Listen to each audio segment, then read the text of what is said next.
বিসমিল্লাহির রহমানির রহিম। সুপ্রিয় দশম শ্রেণীর শিক্ষার্থীবৃন্দ, আমরা গত ক্লাসগুলোর ধারাবাহিকতায় হিসাব বিজ্ঞান বিষয়ে আর্থিক বিবরণী আজকে সিলেট বোর্ড 2017 2 নম্বর অঙ্কটা করব। সিলেট বোর্ড 2017 2 নম্বর অঙ্কের ক নম্বর প্রশ্ন, ফাল্গুনী এন্টারপ্রাইজের নিট বিক্রয়ের পরিমাণ নির্ণয় করো। ফাল্গুনী এন্টারপ্রাইজের নিট বিক্রয়ের পরিমাণ নির্ণয় করো। আসলে আমরা শুরুতে একটা গড় করি। বিবরণ টাকা টাকা গড় করো।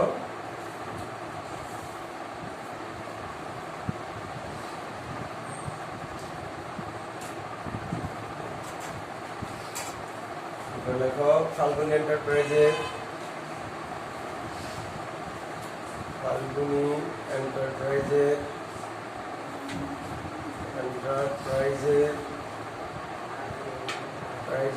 নিট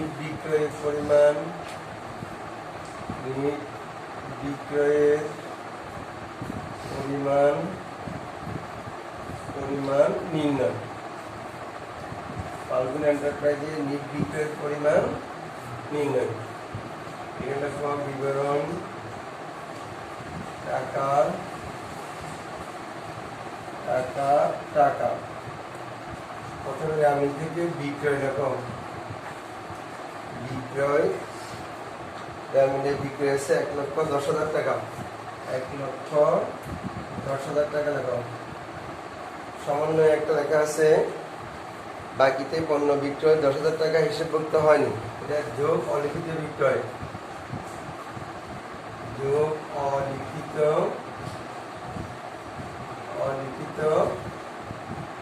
বিক্রয়। বিক্রয় যোগ অলিখিত বিক্রয় 10,000 টাকা। যোগ করলে 1,20,000 টাকা। তারপরে দেখো সমন্বয় রেয়ামিলের ভিতরে ব্যবসায়িক বার্তা আছে। ব্যবসায়িক বার্তা মানে বিক্রয় বার্তা, এটা বাদ যাবে। আর ব্যবসায়িক বার্তা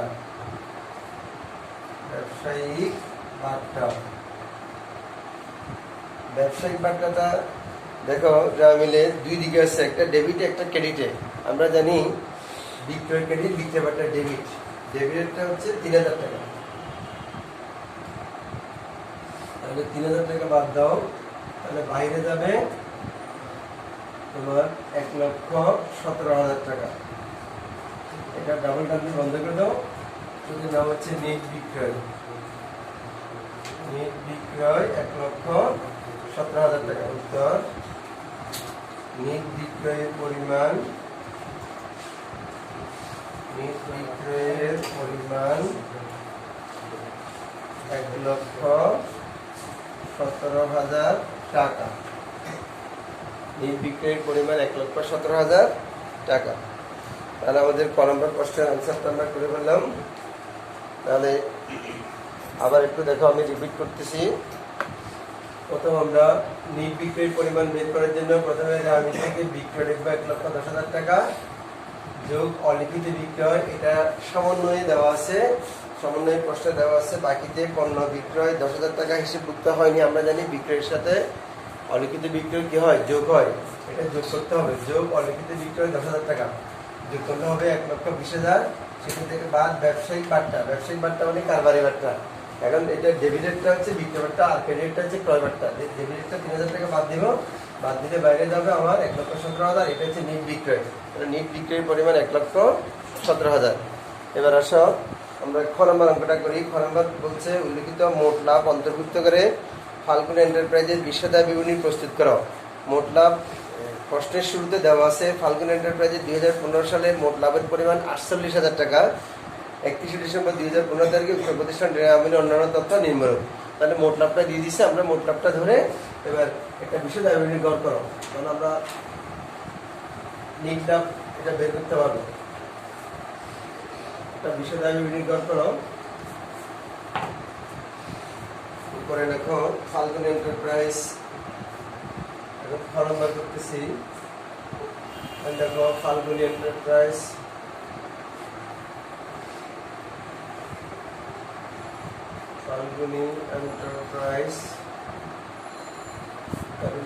বিশদ আয় বিবরণী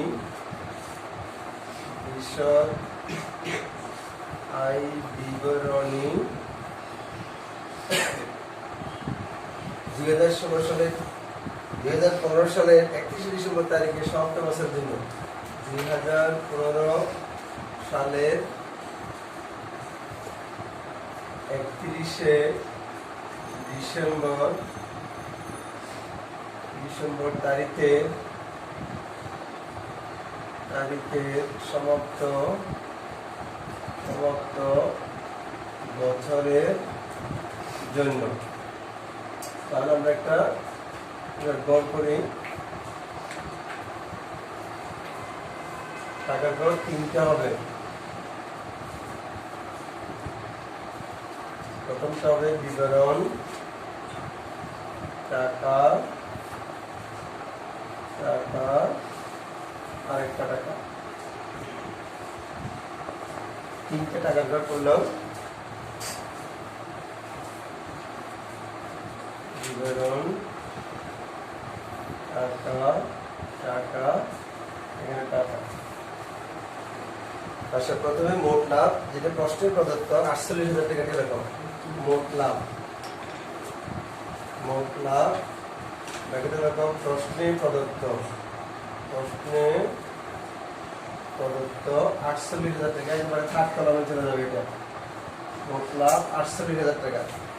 এবার প্রশ্ন বলছে নিট মুনাফা নির্ণয় করার জন্য নিট মুনাফা বের করতে হলে আমাদেরকে মোট লাভ প্রথমে লিখে মোট লাভ থেকে কি করতে হবে? মোট লাভ থেকে আমাদেরকে বাদ কি পরিচালন ব্যয়, মোট লাভ থেকে পরিচালন ব্যয়গুলো বাদ দিতে হবে। দেখো, বাদ পরিচালন ব্যয়,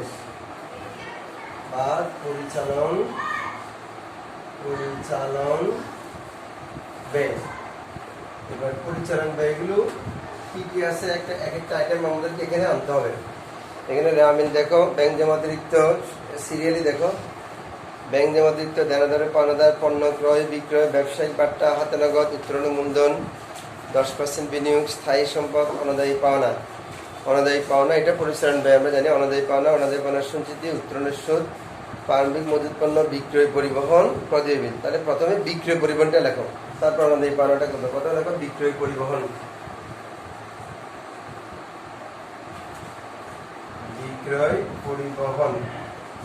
শুধুমাত্র পরিবহন থাকলে এটা বিক্রিত পণ্যের ব্যয়, আর বিক্রয় পরিবহন অথবা বহি পরিবহন থাকলে তখন সেটা পরিচালন ব্যয় হিসেবে আসবে। তাহলে বিক্রয় পরিবহন আছে এখানে কত? 3,000 টাকা। 3,000 টাকা মিডল কলামে লেখো। বিক্রয় পরিবহন 3,000 টাকা। এবার লেখো অনাদায়ী পাওনার ব্যাপারে একটু সমন্বয়গুলো দেখো। সমন্বয় আছে এখানে মিলে আছে অনাদায়ী পাওনা 2,000, অনাদায়ী পাওনার সঞ্চিতি 4,000। এরপরে সমন্বয় আছে দেনাদারের 3,000 টাকা আদায়ের যোগ্য নয়, অবশিষ্ট দেনাদারের উপর 5% অনাদায়ী পাওনার সঞ্চিতি ধরতে হবে। দেনাদারের 3,000 টাকা আদায়ের যোগ্য নয়, অবশিষ্ট দেনাদারের উপর 5% অনাদায়ী পাওনার সঞ্চিতি ধরতে হবে। তাহলে এটা লেখার শুরুতে তুমি লিখবা ওই যে অবশিষ্ট দেনাদারের উপর 5% অনাদায়ী পাওনার সঞ্চিতি ধরতে হবে বলছে না, এই সঞ্চিতিটা প্রথমে লেখো। লেখার সমাপনী, পুনরুসন্ধানজনক, দেনার সঞ্চিতি। লেখার সমাপনী, কুঋণ ও সন্দেহজনক দেনা সঞ্চিতি। সমাপনী, পুরনো সন্দেহজনক দেনা সঞ্চিতি। এটা বের করবে দেনাদারের উপর। তাহলে দেনাদারের উপর এটা বের করতে হলে তোমাকে প্রথমে দেখো দেনাদার আছে 40,000 টাকা। 40,000 টাকা দেনাদার আছে। এটার সাথে বাকি যে পণ্য বিক্রয় আছে 10,000 টাকা। কিন্তু 10,000 টাকা যোগ করো, 10,000 টাকা যোগ করো, তাহলে এখানে আসবে 50,000 টাকা। ঠিক আছে, যা মিলে দেনাদার আছে 40,000, 10,000 টাকা যোগ করলাম, কত হলো? 50,000 টাকা। এরপরে সেখান থেকে বলছে দেনাদারের 3,000 টাকা আদায় যোগ্য নয়, বা 3,000 টাকা বাদ দাও। 3,000 টাকা এখান থেকে বাদ দাও। 3,000 টাকা যদি আমরা বাদ দিই তাহলে আর কত থাকবে? আর থাকবে 47,000 টাকা। 47,000 টাকা। এই 47,000 টাকার উপর তোমার কত পার্সেন্ট আমাদের জানা সঞ্চিতি দিতে হচ্ছে 5%, তাহলে ইন্টু 5%। এবার 47,000 টাকা ইন্টু 5%, এটা কত সঞ্চিতি আসে এটা বের করো। দেখো 47,000 ইন্টু 5%, তাহলে এটা আসবে 2,350 টাকা। 2,350 টাকা এগুলো তোমার নোট হিসাবে লিখবা। 2,350 টাকা নোট 1 দিয়ে এগুলো লিখবা। তাহলে এখানে আমরা লিখবো প্রথমে 2,350 টাকা। এবার আমরা দেখব আমাদের সঞ্চিতি, নতুন সঞ্চিতি আসছে 2,350 টাকা। রা মিলে অনাদায়ী পাওনা দেওয়া আছে তোমার কত? অনাদায়ী পাওনা দেওয়া আছে 2,000 টাকা, আর অনাদায়ী পাওনা সঞ্চিতি আছে 4,000 টাকা, আর র্যাম সমন্বয়ে নতুন অনাদায়ী পাওনা হয়েছে 3,000 টাকা। দেখো আরেকটা জিনিস খেয়াল করো, 2,000 টাকা হচ্ছে অনাদায়ী পাওনা, র্যাম মিলে দেওয়া আছে, নতুন হয়েছে 3,000 টাকা। তাহলে মোট কত হয়েছে? মোট হলো কত? 5,000 টাকা। কিন্তু আমি সঞ্চিতি রাখছি কত? সঞ্চিতি রাখছি 4,000 টাকা। র্যামের মধ্যে সঞ্চিতি আছে 4,000 টাকা। তাহলে আমার এই সঞ্চিতিটা কি পর্যাপ্ত হলো নাকি রাখাটা কি পর্যাপ্ত হলো নাকি ঘাটতি হলো অনাদায়ী পাওনা থেকে? এখানে এই সঞ্চিতিতে আমি 4,000 টাকা বাদ দিই, তাহলে আমার 1,000 টাকা কি আছে? এখানে 1,000 টাকা আরো ঘাটতি আছে। নতুন অনাদায়ী পাওনা হলো 5,000 টাকা, আগে পুরাতনটা নতুনটা যোগ করে অনাদায়ী পাওনা হলো 5,000 টাকা, আমি সঞ্চিতি রাখছি 4,000, তাহলে 1,000 টাকা কি হলো? ঘাটতি হলো। এই ঘাটতির কারণে আমার এই সঞ্চিতিটা বেড়ে যাবে এখন। ওই জন্য যোগ অনাদায়ী সংযোজন জানা সঞ্চিতির ঘাটতি যোগ, যদি উদ্দীপ্ত হয় তাহলে বিয়োগ করতে হবে। যোগ অনাদায়ী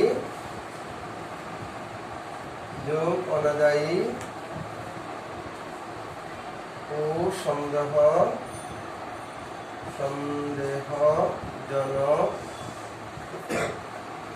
দেনা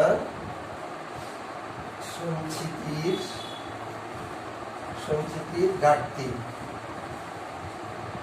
হচ্ছে 1,000 টাকা।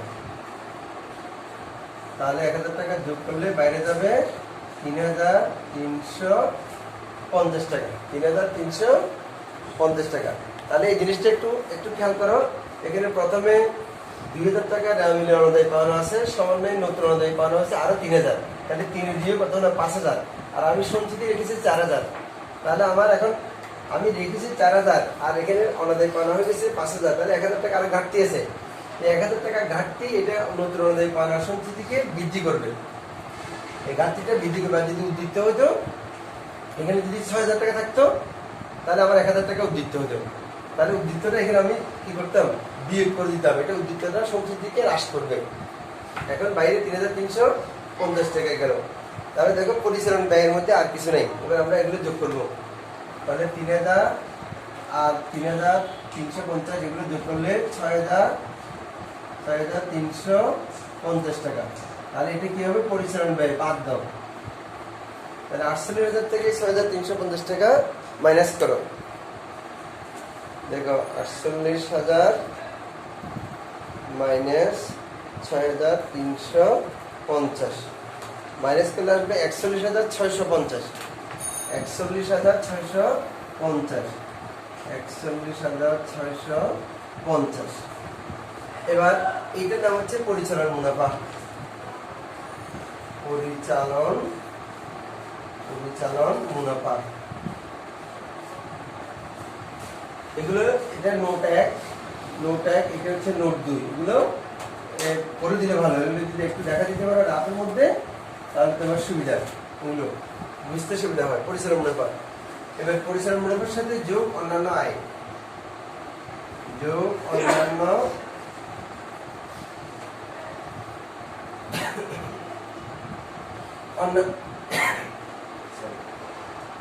অন্যান্য আয়। তাহলে অন্যান্য আয়টা এখন আমরা যোগ করবো। অন্যান্য আয় আমাদের এই অঙ্কের মধ্যে অন্যান্য আয় কি আছে দেখো। এখানে একটা দেওয়া আছে তোমার 10% বিনিয়োগ 1/7/2015। তাহলে বিনিয়োগের সুদ, এটা আমার অন্যান্য আয়। আর আরেকটা আছে উত্তোলনের সুদ 1,200 টাকা ক্রেডিটে, এইটা অন্যান্য আয়। তো প্রথমে লেখো বিনিয়োগের সুদ। বিনিয়োগের সুদ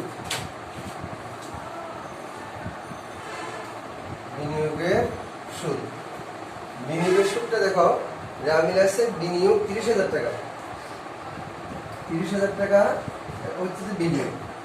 3 নাম্বার নোট করতেছি আমরা, লেখা আছে 10% বিনিয়োগ, তাহলে 30,000 টাকা 10% ধরতে হবে, 30,000 ইন্টু 10%। আচ্ছা, তাহলে 30,000 10% আসবে 3,000 টাকা। এরপরে যেহেতু এখানে 1/7/2015 আছে, 1/7/2015, দ্যাট মিনস জুলাই মাস থেকে আমার সুদ শুরু হবে। তাহলে July, August, September, October, November, December, তাহলে আমি কয় মাসের সুদ পাবো? 6 মাস, সরি। তাহলে 6 মাসের সুদ পেলে আমাকে এটা গুণ করতে হবে 12 দিয়ে, ভাগ করে 6 দিয়ে গুণ করতে হবে, 6 মাসের সুদ বের করতে হবে। 1 বছরের সুদ যদি আমার 3,000 টাকা আসে, তাহলে এটাকে 12 দিয়ে ভাগ করে 6 দিয়ে গুণ করতে হবে। ক্যালকুলেটার তোমরা কিভাবে করবা? প্রথমে 30,000 লিখবা তুমি, 30,000 ইন্টু 10%, তাহলে আসলে কত? 3,000। তারপরে ভাগ 12, ভাগ 12 দিয়ে করলে আসলো 250 টাকা। তারপরে গুণ 6, 6 দিয়ে গুণ করলে আসবে কত? 1,500 টাকা। তাহলে 1,500 টাকা আমার বিনিয়োগের সুদ আসলো। এই 1,500 টাকা আমি মিডল কলামে লিখবো এখানে, 1,500 টাকা, 1,500। আরেকটা লেখো উত্তোলনের সুদ। উত্তোলনের সুদ, উত্তোলনের সুদ হচ্ছে কত? রেওয়া মিলে দেওয়া আছে উত্তোলনের সুদ 1,200 টাকা, 1,200 টাকা। তাহলে 1,200 আর 1,500 যোগ করলে 2,700 টাকা, 2,700 টাকা। এবার এটা যোগ করে দাও, 41,650 আর 2,700 যোগ করো, 0, 5, 7, 13, 3 হচ্ছে 1, 1, 1, 2, 2, 2, 4, আর এখানে একটা 4, তাহলে 44,350 টাকা, 44,350 টাকা। যেহেতু এখানে অন্যান্য ব্যয় কিছু নাই, তাহলে আমার এটা পুরোটাই নিট মুনাফা।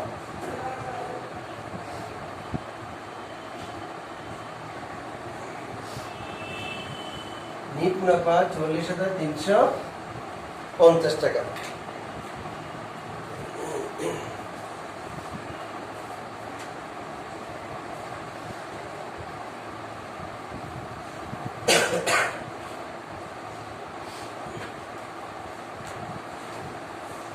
তাহলে দেখো এই অঙ্কটা আরেকবার আমি একটু রিপিট করতেছি তোমাদের জন্য। প্রথমে শুরুতে মোট লাভটা লিখবে 48,000 টাকা, বা পরিচালন ব্যয়, পরিচালন ব্যয়ের মধ্যে শুরুতে আসবে বিক্রয়, পরিবহন, এরপরে কুরিনের বিষয়টা, এটা দুই পদ্ধতিতে করা যায়। রেওয়া মিলের যদি তুমি একটা পুরাতন পদ্ধতি আছে 2012 সালের আগের যে কারিকুলামের যে বইটা ছিল, সেখানে ছিল তোমার রেওয়া মিলের কুরিন যোগ সমন্বয়ের নতুন কুরিন, যোগ সমন্বয়ের নতুন কুরিন সঞ্চিতি, বা রেওয়া মিলের পুরাতন কুরিন সঞ্চিতি সেম আসবে। রেওয়া মিলের কুরিন আর সমন্বয়ের নতুন কুরিন দুইটা যোগ করলা, যোগ করে তুমি আবার সমন্বয়ের নতুন কুরিন সঞ্চিতি যোগ করলা, রেওয়া মিলের পুরাতন সঞ্চিতিটা বাদ দিয়ে দিলাম। সেই পদ্ধতিতে করলে হবে। এখন আমরা তোমাদের বইতে যে পদ্ধতি আছে আমি সেই পদ্ধতিতে করেছি। প্রথমে সমাপনী কুরিনের সংযোজক দেনার সঞ্চিতি বের করছি। এটা কিভাবে বের করলাম? দেনাদারের উপর দেনাদার আছে 40,000 টাকা, 40,000-এর সাথে অলিখিত বিক্রয় 10,000 টাকা যোগ করলাম, হলো 50,000। সেখান থেকে নতুন কুরিন হচ্ছে 3,000 টাকা, 3,000 টাকা বাদ দিব, আর থাকবে 47,000 টাকা। 47,000 টাকার উপর 5% ধরবো, 47,000 টাকার 5% আসবে 2,350 টাকা। তাহলে আমার এবার নতুন কুরিন সঞ্চিতি পেলাম 2,350 টাকা। এরপর আসো এখানে যোগ অনাদায়ী ও সন্তানের দেনা সঞ্চিতির ঘাটতি। এখানে ঘাটতি নাকি উদ্ধৃত? ঘাটতি হলে যোগ করতে হবে, উদ্ধৃত হলে বিয়োগ করতে হবে। ঘাটতি নাকি উদ্ধৃত সেটা বুঝবে কিভাবে? প্রথমে তুমি নোট 2 যাও, দেখো প্রথমে 2,000 টাকা রেওয়া মিল থেকে নতুন কুরিন লিখবা, এরপরে সমন্বয় থেকে নতুন কুরিন আরো 3,000 টাকা, মোট হলো 5,000 টাকা। আর রেওয়া মিলের সঞ্চিতি আছে 4,000 টাকা। তাহলে আমার কুরিন হয়েছে 5,000, সঞ্চিতি হয়েছে 4,000, তাহলে আমার ঘাটতি না, আর 1,000 টাকা ঘাটতি। ওই ঘাটতিটা এখানে যোগ করতে হবে, যোগ করে দিলাম ঘাটতিটা কি করলাম? যোগ করলাম। তাহলে এখন আমরা যোগ করে এগুলো বিয়োগ করলে পরিচালন মুনাফা বের হবে। যোগ অন্যান্য আয়, বিনিয়োগের সুদ আর উত্তোলনের সুদ যোগ করে দেবে, তাহলে নিট মুনাফা বের হবে। প্রিয় শিক্ষার্থীবৃন্দু, আসলে এবার আমরা গ নম্বর অঙ্কটি করবো। গ নম্বর অঙ্ক ফাল্গুনী এন্টারপ্রাইজ আর্থিক অবস্থার বিবরণী 2015 সালের 31 ডিসেম্বর তারিখের জন্য। এখানে সমাপ্ত বছরের কথাটা আসবে না। আমরা জানি আর্থিক বিবরণীর শুরুতে সম্পদ সমূহ লিখতে হয়। সম্পদের মধ্যে আমরা জানি স্থায়ী সম্পদ আছে, দীর্ঘমেয়াদী সম্পদ আছে, অলিক সম্পদ আছে। আমাদের এই অঙ্কে স্থায়ী সম্পদ সরাসরি দেওয়া আছে 40,000 টাকা। দীর্ঘমেয়াদী বিনিয়োগ, যেটা দীর্ঘমেয়াদী বিনিয়োগ আছে 30,000 টাকা। তাহলে এই দুটো আমরা লিখলাম। এবার আসো চলতি সম্পদ। চলতি সম্পদের শুরুতে আছে দেনাদার। দেনাদার হচ্ছে তোমার 40,000 টাকা। দেনাদার হচ্ছে কত?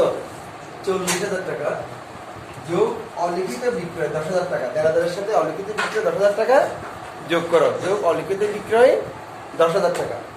10,000 টাকা যোগ করলে আমার আসবে 50,000 টাকা, যোগ নতুন কুড়ি বাদ নতুন কুড়ি 3,000 টাকা। 3,000 টাকা বাদ দেওয়া থাকবে 47,000 টাকা, বাদ নতুন কুড়ি সঞ্চিতি 5%। 5% ওই 47,000 টাকার উপর 5% বের করবা 2,350 টাকা। তারপর আসো হাতে নগদ। এখানে চলতি সম্পদের মধ্যে হাতে নগদ আসবে সরাসরি 25,200 টাকা। এরপরে বিনিয়োগের বকেয়া সুদ, যেটা আমরা বের করছিলাম ওখানে বিশ্বদায় বিবরণীতে, সেখানে বিনিয়োগের বকেয়া সুদ 1500 টাকা। এটা চলতি সম্পদ হিসেবে দেখাতে হবে। আরেকটা আসবে সমাপনী মজুত পণ্য। সমাপনী মজুত পণ্যের ব্যাপারে এখানে দুটো কথা আছে। বলছে সমাপনী মজুত পণ্যের ক্রয় মূল্য 25,000 টাকা, বাজার মূল্য 30,000 টাকা। তাহলে আমরা জানি সমাপনী মজুত পণ্য হিসেব বিজ্ঞানের রক্ষণশীলতার নীতি অনুযায়ী যে পণ্যের যে মূল্যটা কম সেটাকে সমাপনী মজুত পণ্য হিসেবে অন্তর্ভুক্ত করতে হয়। তাহলে এখানে 25,000 টাকাটা কম, 30,000 টাকাটা বেশি, ওই জন্য আমরা 25,000 টাকা ধরবো। এই সমাপনী মজুত পণ্য 25,000 টাকা। এখন মোট চলতি সম্পদ যোগ করলে 96,350 টাকা। মোট চলতি সম্পদ, দীর্ঘমেয়াদী বিনিয়োগ, স্থায়ী সম্পদ সবগুলো যোগ করলে আসবে 1,66,350 টাকা। এরপরে আমরা আসবো এই মালিকানা সত্ত্ব ও দায়। মালিকানা সত্ত্ব ও দায়। মালিকানা সত্ত্ব দায়ের শুরুতে আমাদেরকে লিখতে হবে দীর্ঘমেয়াদী দায়, কিন্তু এই অঙ্কে কোনো দীর্ঘমেয়াদী দায় নাই। সেই জন্য আমরা প্রথমে লিখলাম চলতি দায়। চলতি দায়ের মধ্যে আছে ব্যাংক জমা অতিরিক্ত 20,000 টাকা, পাওনাদার আছে 21,000 টাকা, প্রদেয় বিল আছে 3,000 টাকা। তাহলে যোগ করলে মোট আসবে 44,000 টাকা। মোট দায় আসবে 40,000 টাকা। এরপরে মালিকানা সত্ত্ব, এটা আমরা রাতও করতে পারি, আবার এখানে সরাসরি অঙ্কের ভিতরে করতে পারি। আমি এখানে অঙ্কের ভিতরে করেছি। দেখো মালিকানা সত্ত্ব শুরুতে লিখবো মূলধন 90,000 টাকা, যোগ নিট মুনাফা খ হতে পারত, যেটা 44,350 টাকা। যোগ করলে 1,34,350 টাকা, বাদ উত্তোলন। উত্তোলন হচ্ছে কত? 12,000 টাকা। বাদ উত্তোলন 12,000 টাকা। 12,000 টাকা উত্তোলন বাদ দিলে আমার 1 লক্ষ, এবার থাকে 1,22,350 টাকা। এটা একটা মাইনাস দাও, যেটা বাদ হবে সেটা একটা ব্র্যাকেট দিবা। তাহলে 1,22,350 টাকা। সমাপনী মালিক